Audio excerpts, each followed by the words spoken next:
Welcome to this week's episode of Spartan News. I'm your host, Jackson. And I'm Penelope. In this week's episode, we will be covering this week's sports, madrigals, streaming services, and much more.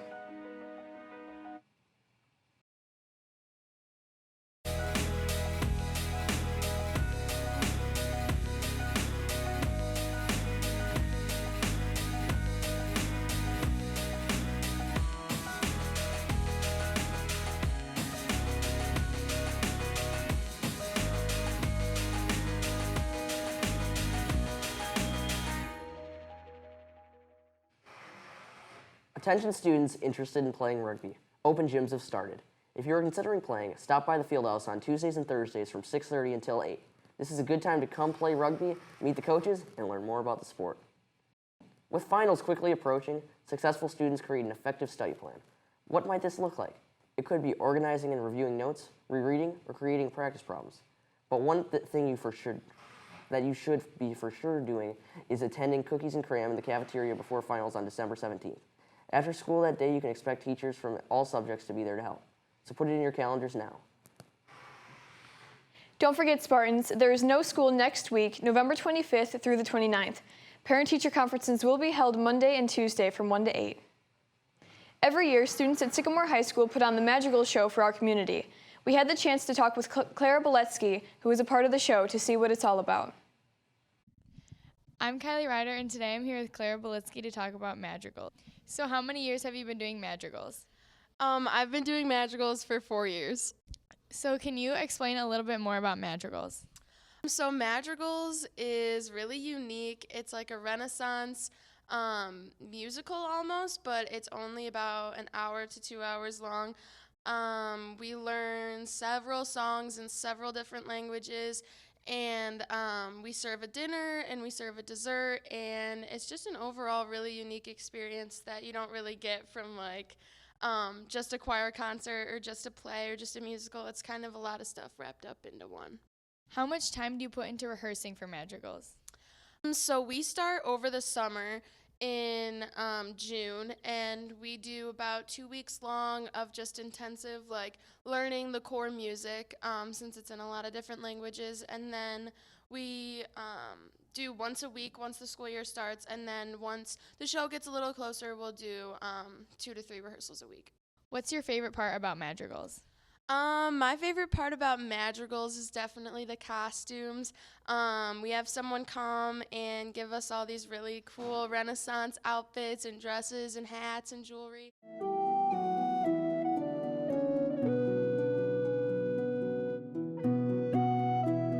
For the Spartan News, I'm Kylie Ryder. Thanks, Clara. Sounds like a lot of fun. Hope you all got a chance to make it out to the show. And now for a quick break. Stay tuned. Good evening, and happy Thanksgiving.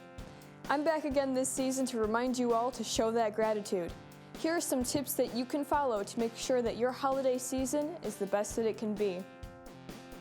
Say thank you all the time. Call up your relatives, tell them how much you appreciate them. Show that gratitude. It goes a long way. Remember, showing gratitude is a good thing.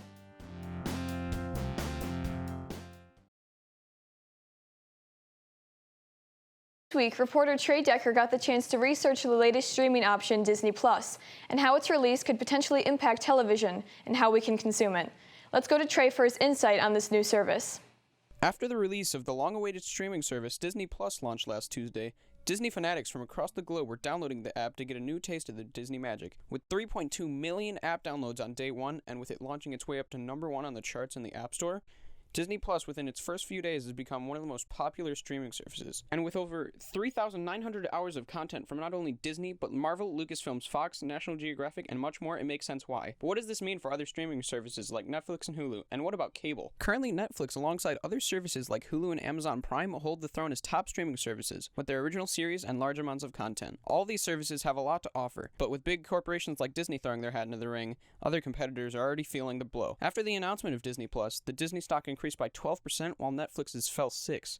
Not only that, but Disney Plus also has a cheaper monthly fee than many other services, as Disney Plus only charges $6.99 a month, much less compared to its current competitors. And current cable prices are even higher. According to Fortune.com, on average, subscribers pay $107 a month for cable TV. At SHS alone, in a poll of 56 students, only 3 students said they had cable TV over streaming services. So what does this mean for the future of content intake? As more people begin to stray from using cable, it wouldn't be a surprise that as the years go by, less and less people will be using cable, and eventually cable might even become obsolete. And for other streaming services, if big corporations continue to create streaming platforms, in time services like Netflix and Hulu might struggle to keep content and meet the demands of customers. But in the end, only time will tell. For the Spartan News, I'm Trey Decker. Back to the studio. Thanks, Trey. Always do your due diligence before committing to any one service so that you can get the content that you want at a price that you can afford.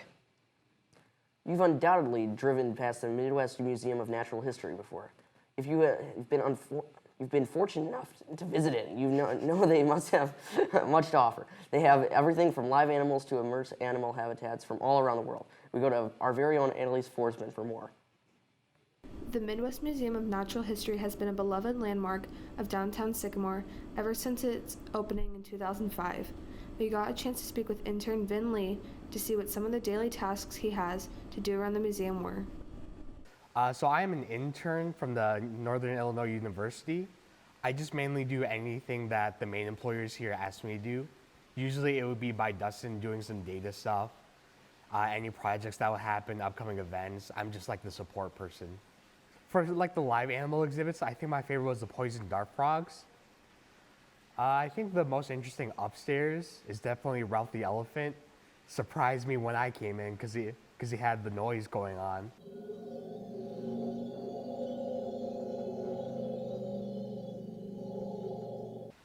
Generally, it's a pretty average day. People just come in, walk around. I'm doing my own thing. But there are times like we have parties here, so we get to help them out a little bit. Maybe there's some education stuff happening. Any outside events, it's been really interesting. Like we had a coyote call recently, which was like a marathon. And one of the things that I had to do was like carve out some pumpkins for it. Something that you don't expect from a museum, but it was really interesting to find out and perform. If you would like to book a party for the museum or need any more information, email them at information@mmnh.org. For the Spartan News, I'm Annalise Forsman with Jeffrey Bozak. Back to the studio. It's important to note the museum has special winter hours. They're open Thursday through Saturday from 10 a.m. to 5 p.m. It's important to note that every first Thursday of each month admission is free, but donations are always welcome. We now send it to Will Stewart for this week's sports update.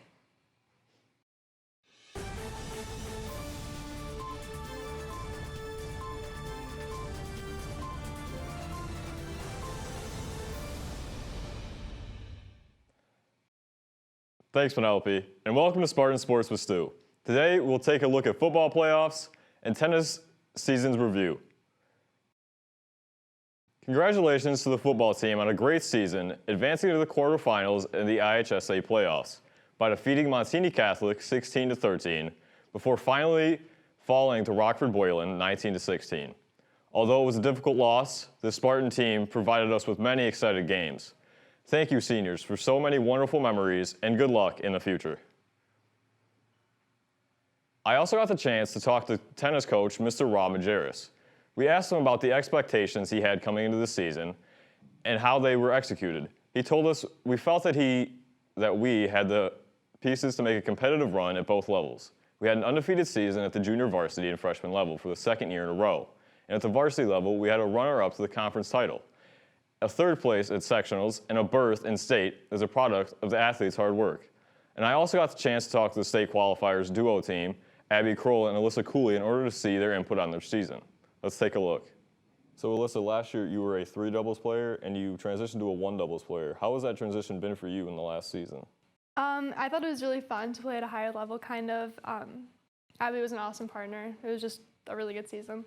And obviously you're a senior as well as Abby. Yeah. What are you looking at for your tennis career in the future, possibly? I don't really want to play for a school or anything like that, but I might play club or something. Okay, thank you, Alyssa. How was that transition from a single player to a doubles team? Personally, coming from singles, like the court's much smaller compared to doubles, so it was cool to utilize the court in a different way.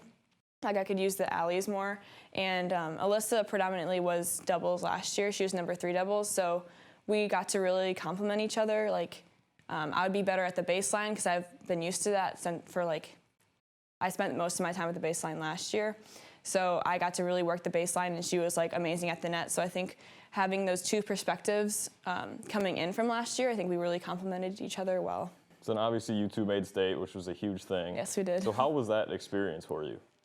That experience, it was so cool just to like be with all these teams that earned that spot there, and all the competition there was unreal. And me personally, just like playing and seeing those teams that were like at our competition level and like higher, it just made me want to be better, even like past high school. Right. I want to keep like working at my game. So.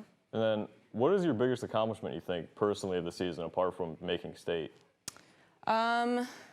I mean, going in, Alyssa and I hadn't really played together since like freshman year. So I think our biggest accomplishment was really our communication, because early on in the season, for example, like we played LaSalle Peru early on in the season and we lost. But I think what we do really well as a pairing is we like identify the problem, and then we get to come back, and we got to play them in a meet later on in the season, and we beat them then. So I think just like overall our just chemistry together is just like an awesome accomplishment personally. And then obviously you're a senior, so what is your tennis career looking like after high school? I haven't been actively pursuing recruitment, but anywhere I go I'm gonna try to walk on, or if not, like if I'm not able to walk on, then I'm going to try to do club. Just keep playing this sport because I love it so much. Right. Good. Thank you, Abby. And great season to you, Abby and Alyssa. And that's all the sporting news we got for you today, Spartans. See you next week on Spartan Sports with Stu, the only place where you get top-of-the-line coverage of SHS sports. Now back. It's time for the Spartan Challenge! Out of the Spartan Challenge, we put students' taste buds to the test. They tried out all real meat against the new plant-based alternatives. Let's see if they can tell the difference. You guys good? Alright guys, here's the first burger.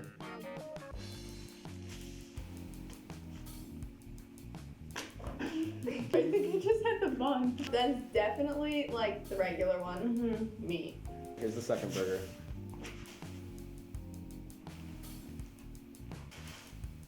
That tasted like peanut butter and jelly.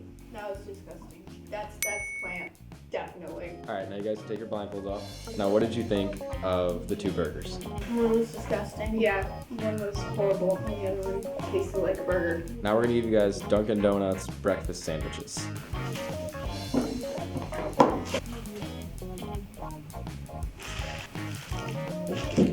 kind of hate that. We can give you guys the second breakfast sandwich now.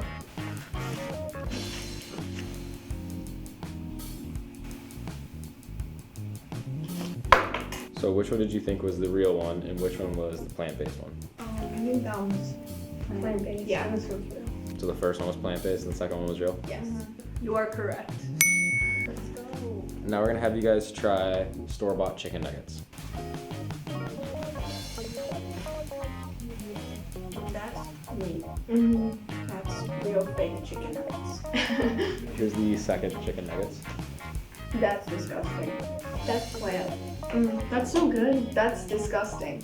So which ones do you think were the meat-based and which ones were plant-based? This is meat and that one's plant. Yeah. Which ones did you like better? Meat. No. Alright, you guys are correct. Have you heard of the plant-based options at different restaurants? Some. Yeah, some places. Yeah. Would you ever consider a plant-based option to a meat item? No.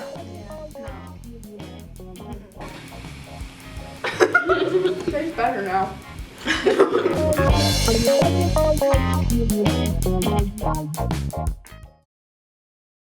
Plant-based alternatives are not that bad.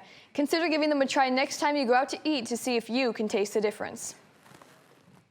Well, that's all we have this week, Spartans. I'm Jackson.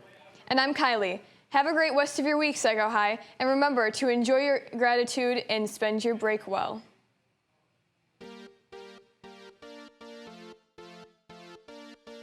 Turkey. Oh man. So we back at the house, passing all the stuffing from side to side, side to side. This meal's an important one. Hope to eat some turkey tonight, night. Turkey tonight. Forks up, fold your napkin on your lap and wash up. Make sure to use soap and water. Woohoo, the food is done. I can never forget those sides. Cause baby, tonight we show it respect at the table again. Cause baby, tonight you grab your fork, knife and eat again. And eat until it's done, until the plates are all washed and clean.